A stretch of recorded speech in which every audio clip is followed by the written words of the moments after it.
No questions? Yes. Is this an optimization problem? This is, well, yes, it is an optimization problem. I'm having us take a look a little bit ahead. I figured we have the tools necessary to do the problem in front of you. So I figured we'd take a look at it. And then we'll set it up. And I think what I wanted to do is, remember we were talking about technology the other day and like how, you know, we can just graph things. I want to do this problem, and I want to show you first how to set it up. And then once we set it up, I'll show you how we can just use technology to get the answer without having to actually do the mechanical calculus, right? So, y'all have a chance to look at this? Right, we have a company. Our company does fiber optic cable, right? So what we are going to try and put a bid in, there's a company that's going to hire someone to connect two buildings, building A and building B, with fiber optic cable. The cable has to be buried, okay? It can't be above ground. So we have a river, a 500-foot river, and then this building is 2,000 feet downstream, all right? And the cost for doing this is, it varies, right? So if we have to put, the company that does the cable, that's us, right? We know that if we have to go underground, it costs us, what does it say here? Under dry ground, it's $470 per linear foot to bury it underground. But if we have to go underwater, it's more expensive, right? It's $710 per linear foot to go underwater. So we want to get this job, right? We want to actually be able to win this bid and make some money, right? So the question is, we have to present this company that has the buildings, we have to present them with our estimate, right? Say, this is how much it's going to cost us to do the job for you. So the question I'm asking you to come up with is, you know, how should we proceed with this so that we have a competitive bid, that another company doesn't beat us out? So I want to just think about what are some different scenarios in terms of laying out the fiber optic cable. What are some of the scenarios we could have? Let me draw a picture over here so I can draw on it. We have building A, building B, right? We know that this from here to here is 500 feet. We know that all the way downstream from here to here, we know that that's 2,000 feet. We know that it costs, what does it say? How much to go underground? 470. 470 under dry ground, right? And it costs $710? $710 underwater. So no matter what, to connect building A to building B, we're going to have to go under the water at some point, right? This is our water right here, right? So we're going to have to go underwater at some point. So what do y'all think? I mean, I just wanted you to kind of think about it, brainstorm a little bit, and do you have any ideas of what would be the best way to do this? Go ahead. There's really only, I guess to me, there's only two kind of answers to this, is either go straight directly going underground or go as far up as you can under dry ground and then just taking the shortest path. Okay, so let's look at those two scenarios, all right? So first scenario would be, we just go from here to here, shortest distance between 2 points is a straight line, right? So the shortest distance would be us connecting straight across like that, right? Let's just say that right there, that would be option one. We'll call it option A, right? Option A, go all underwater, right? Now, that would be the shortest distance, but it would also be the most expensive, right? But it's the shortest distance, right? That's what you're considering option one. Yes, okay, and then what would option B be? Going straight to the dry and then Go is like minimize how much water you go through, right? So go straight across the river and then go straight up. right. But that's like doubling it. Well, You're adding 500 to 2,000. but you're not going through as much water, right? So if the question was just what's the shortest distance, then we would just do this, right? But the problem is that the cost changes for us depending on if we're underground or underwater. So was this your second option? All right, so instead of me drawing it across and up, I'm going to go up and across. Do you all agree that's the same thing? So I could go here, right? And then across. That would be option B. And that, how would we say that?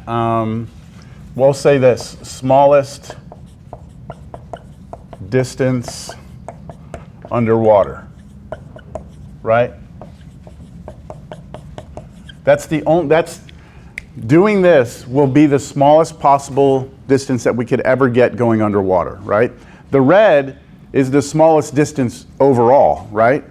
But it's completely underwater. Y'all agree? Yes. Okay. So which one's better? I think it depends on the math. Yeah, we have to actually do the math, don't we? So let's talk about option A for a second, all right? For option A, do we know this distance? Can we figure out this distance? Yes, right? Because you have a right triangle here, don't you? So for option A, I'm going to try and squeeze this in here. For option A, doing it in red, we have to go, this is 500. Somebody please get a calculator. This is 2,000. So let's call this, I don't know, we'll call it H, like hypotenuse. And if that's H, then we can do Pythagorean, right? So 500 squared plus 2,000 squared equals H squared, right? And then you can solve for H. Anyone get it? 2061. 2061? Yeah. 2061 point what? 6 is H. Is everyone okay with that? Did other people get that? Yeah? Okay. So this is if we just go completely underwater, shortest distance, point A to point B, this is how far that will be. And then, that's how many feet, right? But then it's going to cost us $710 per foot. So why don't you take that and multiply it by 710 and tell me what you get.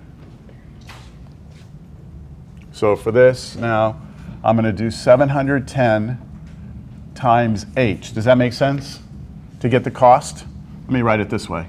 The cost will be 710 times H, which is 710 times 2061.6. What do you get? 1,463,736-ish. Okay, that's good enough. 1.4 million, somewhere around there, roughly. All right. Okay, so we could go to this company. We say, hey, we'll charge you we'll charge you, 1.4 million. Maybe in this cost we've already accounted for the profit we want to make. Okay, but that's one number we could throw to them. We could throw a little bit more on that, right? Whatever. That's that cost. What about doing it option B? Okay, so that's a little different, right? So we have to first go from here to here. What's that distance? 2,000. So I'm going to say here the cost here will be 2,000 times the distance, or the cost to do this, right? Let me write it the other way. You'll see why in a minute. I'm going to do the cost first. The cost will be, what, 470 times the distance we have to go from here to here, which is all underground, right? Dry ground. So that's 2,000? Y'all following? Yes? Okay, plus, now we have to go across here to here. That's only 500 feet, right? But the cost is 710. So 710 times 500. I just need someone to add all that up. Altogether, you get 1.295. 1,295,000. 000. Really looking better. Right? Significantly cheaper, right? To do it this way? So we should present them this? No, option C. What? No? But we want to win the bid, right? We don't want another company to win the bid. right? Someone else will come in here and they'll say, oh, you know, we give them that number, and someone else comes in and says, oh, we can do it for 1.35, right? If we do this, we can't offer 1.35, right? We'll lose the bid. Here, we could offer 1.35 and make some money, right? Understand? Mm-hmm. Okay. So which of these is the best? The 1.2. Neither one of them. These are both wrong. Okay? Because we're fixating ourselves on that there's only two options. There's an infinite number of options here. Watch. We could do this.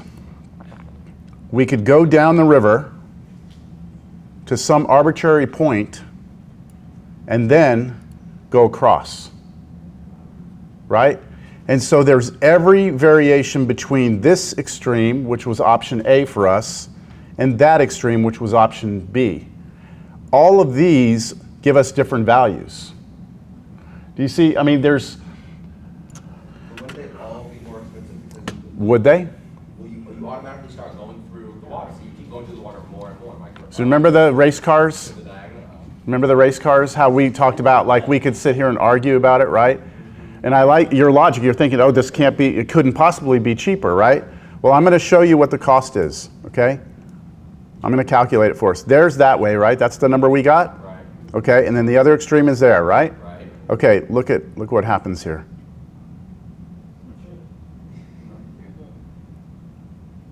We lost that bid for sure. Hold on, right about here, look, it starts going back up. You see that? Right. 1.2, 1, 2, 3, 1, 2, 3, wait, sorry, 1, 2, 2, 1, 1, 2, 1, 4. We can get this thing down to, it looks like somewhere around 1,206,000.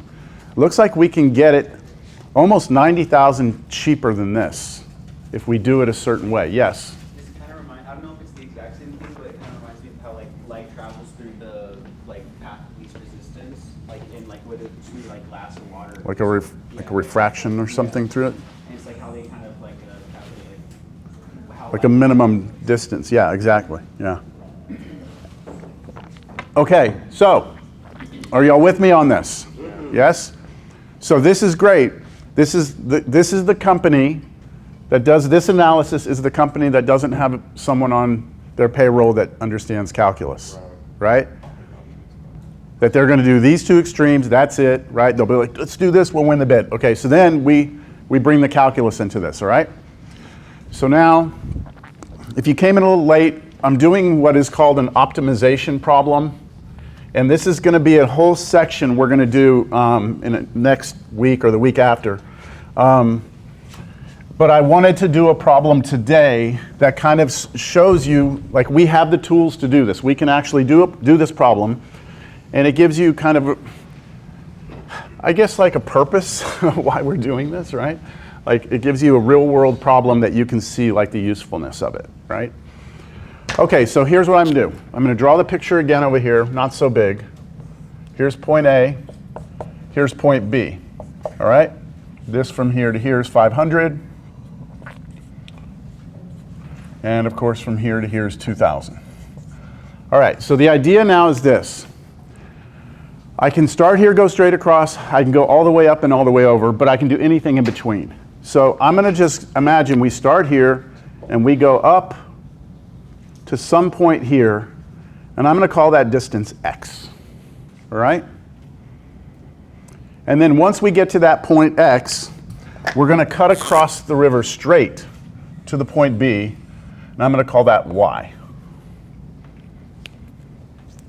So let's talk about the cost. The cost of this, right, would be that distance times what number? So how much was the crown? What was it? I erased it. 470? So wouldn't it be 470 x, 470 times x, and then plus what? 710 times y, right? Because this is the distance from here to here. So whatever that distance is, I have to multiply it times 710. Y'all got it? Understand? Okay. Now, what we have learned in this class so far in this chapter is that if you have a function on a closed interval, right, we can find the maximum and minimum values, right? This cost right now, I want to figure out when I can make it the smallest I can ever make it, right? I want to minimize the cost.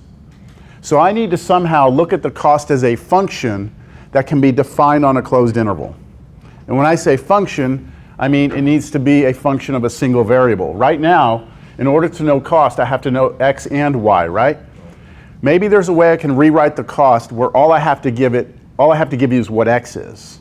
And then it will give me the cost, which we can do. If you realize that there's just some geometry we can do here. Look at this. See that little right triangle? Okay, I'd like for us to look at that right triangle over here. This is y, right? Can you all tell me what this side is? 500.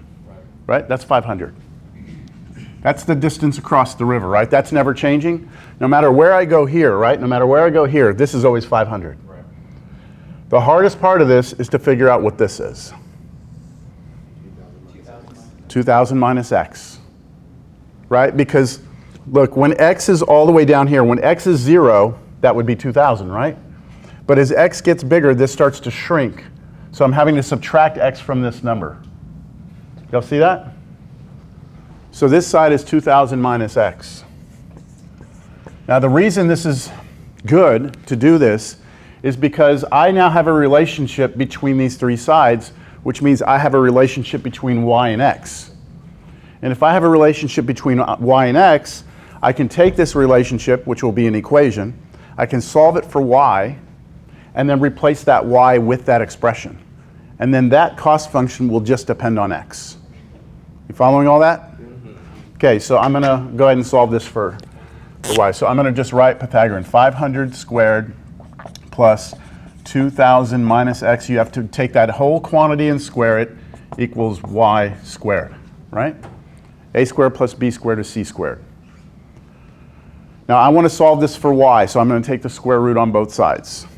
And when you take the square root, what's 500 squared? 250,000. 250,000. Plus, I'm not going to square this. 2,000 minus x squared, okay, equals y. And remember, when you do a square root of two things that are added, you cannot do the square root of each one.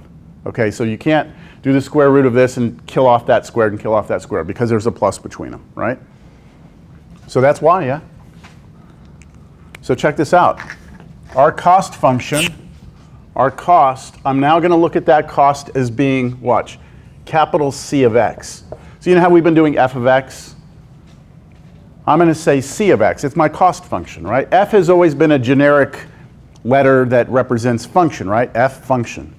So I'm going to call it c for cost. What it is 470x plus 710 times y, but y is that, right? So square root of 250,000 minus 2,000 minus x, that quantity squared. And that right there is a function of x, right? Yes? I don't know why I put minus. Thank you for paying attention. That's plus. All right? That is a function, right? That is a function. Now, is it defined on a closed interval? Which means, are there any restrictions on x here? So think back to your picture. Are there any restrictions on x? It needs to be positive. Okay, could it be 0? Yes. Yes, it could be 0, right? Yeah. Because if 0 would mean what? We're going straight across. That's option A we had earlier, isn't it? Yeah. Right? So I know that the x here that I have must be greater than or equal to 0. Should it be smaller than or equal to something? Yeah, 2,000. 2,000, right? If you go past 2,000, you should get fired, right? Because then you're not thinking, right? Then you're going to go past the building and come back, right? Like, no, right? So 2,000 would be the most you'd ever want to go here, right? So we can put this thing on a closed interval. So now, think of it like 0 to 2,000. And now this is like your homework problems from section 4.1. I'm giving you a function. I'm asking you to find the absolute, well, in this case, we would want the minimum, wouldn't we? The minimum of this. When is this the smallest? But we could actually find when it's the biggest and smallest, couldn't we? Because I have it on a closed interval. The only other thing I'd have to be concerned about is whether or not this is continuous. Because remember, we have to have the continuity. And there's good news here. There's an easy way to figure out that this is continuous if you just think about it, right? So look, to be continuous, we need to make sure that all this shit under here never becomes negative, right? Well, can that ever be negative? No. This number is positive, right? Plus that, who cares what that is, squared, it's positive, right? So another way you can think about it is this right here is always a distance, right? The distance y. And y, no matter what, no matter where we go over here, y will always be positive. So I'm not concerned about any domain issues. All right? So what do we do next? Now that we've got this, we've got a continuous function closed interval, what do you do?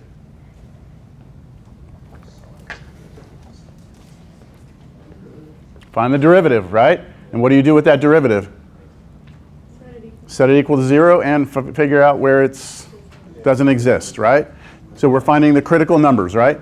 Once you find the critical numbers, you plug those numbers and the endpoints into the function, and you look at them and you compare, right? So all this really breaks down to now is, can you take the derivative of this and set it equal to 0? Yes, we could. I mean, I'm not going to go through the algebra of this because the whole point of me wanting to do this was to show you now this is when you could bring the technology in, right? We've got the function. So now that we've got the function, what I can do is I can graph that function, right? I'm just going to use the computer to graph that function for me. Where is it?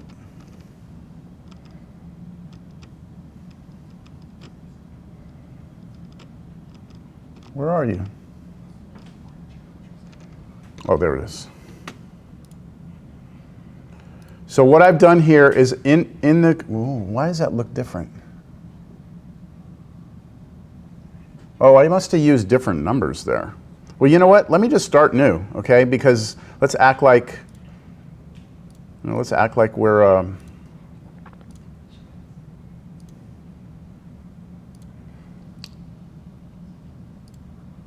okay, I'm going to type this in, all right? I'm going to type in y equals, help me out, what, 470? 470x X plus, 710. oh yeah, I forgot the 710 up there. Hold on. 710, and then it was 250,000 plus 2,000 minus x squared. Squared. Okay, let me go to my standard graph. Okay, there we go. All right, so I typed it in and I don't see anything, right? And that's because it's way off this graph, right? Remember what the values of the cost were going to be for us at the two extremes, like 1 point something million? I'm going to need to zoom out significantly here, right? So let me do it this way. I'm going to start with the x-axis. What was the restriction on x? Between 0 and 2,000. So I need to be able to go out to 2,000 this way, right? And then this way, I need to be able to go out to, well, this might take a while, right? We're getting there. Ah, there it is. You see it?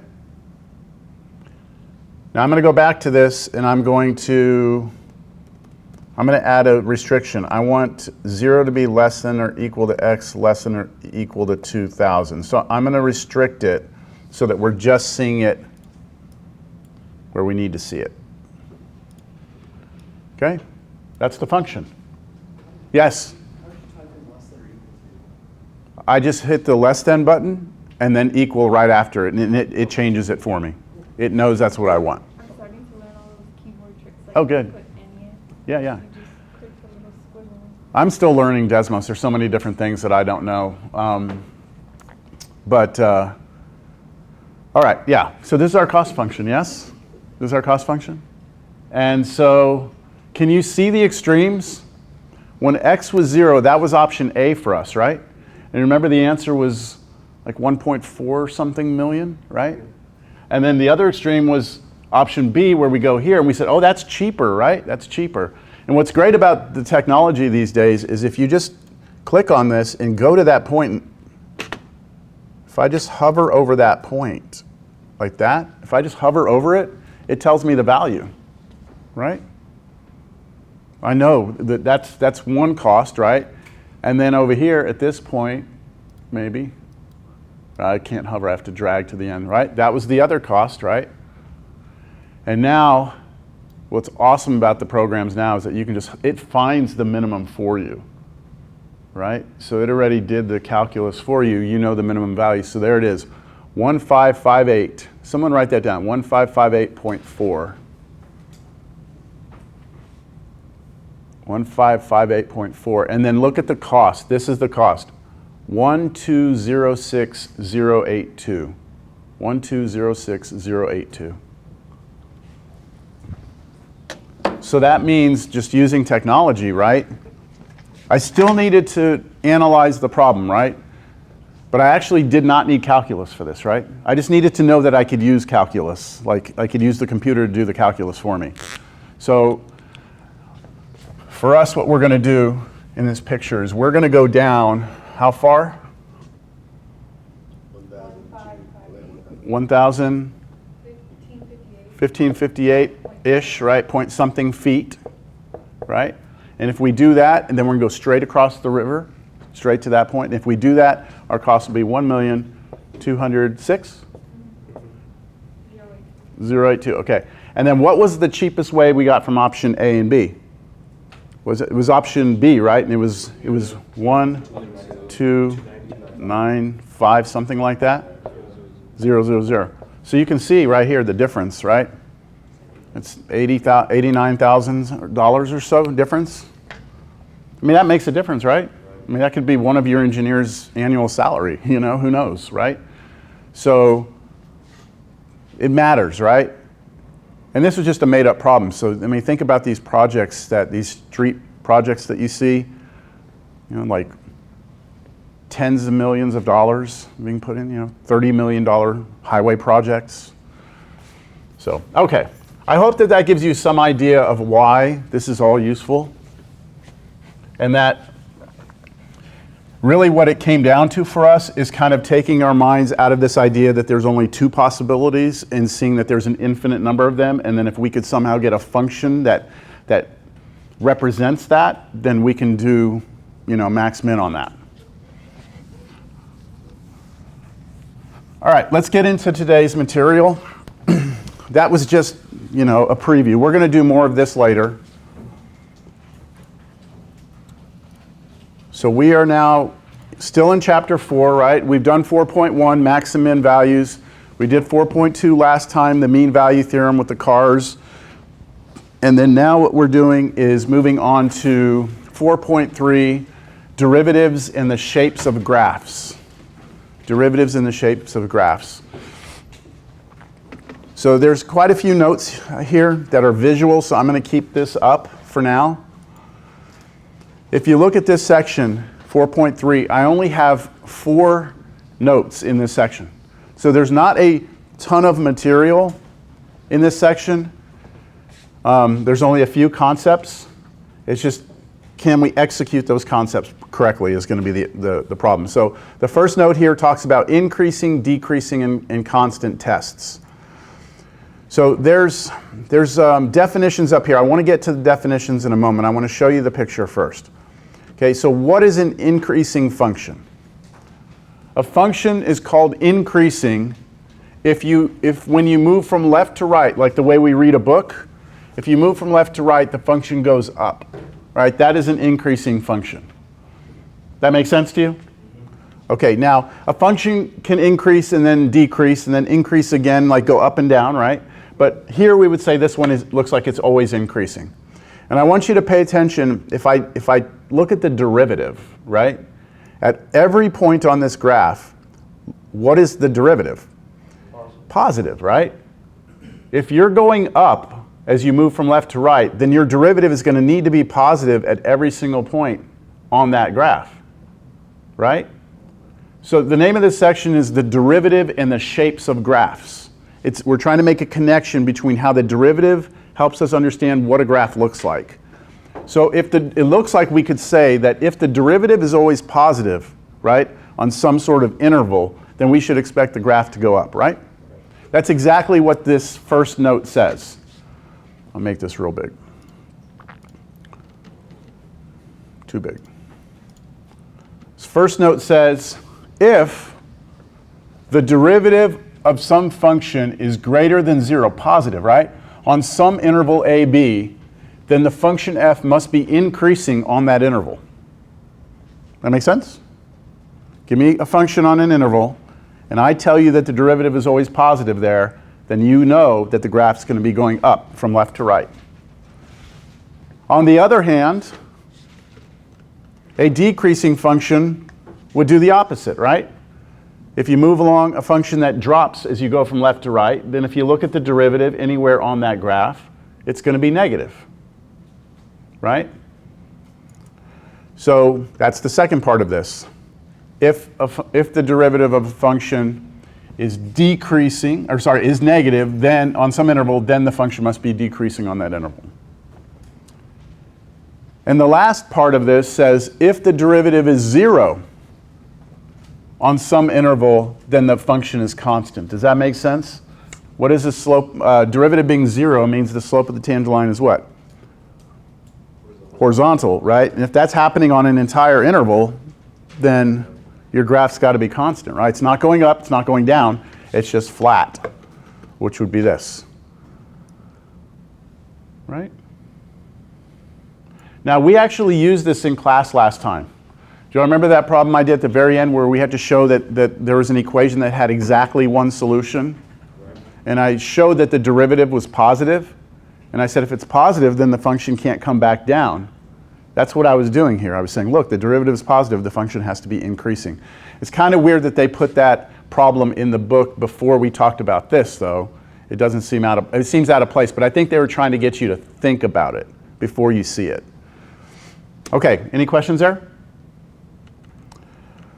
All right, so here's an example of a function that changes, right? So look at that. That looks like a good old polynomial function from college algebra, right? Nice polynomial. Maybe this looks like a third degree polynomial, like x cubed something, blah, blah, blah. Okay, so this function is not always increasing, right? It's not always decreasing. It changes, right? It switches. So as I move from left to right, derivative is positive, right? What happens when I get to the top? Derivative is 0. And then once I go to the other side of that hill, negative derivative, right?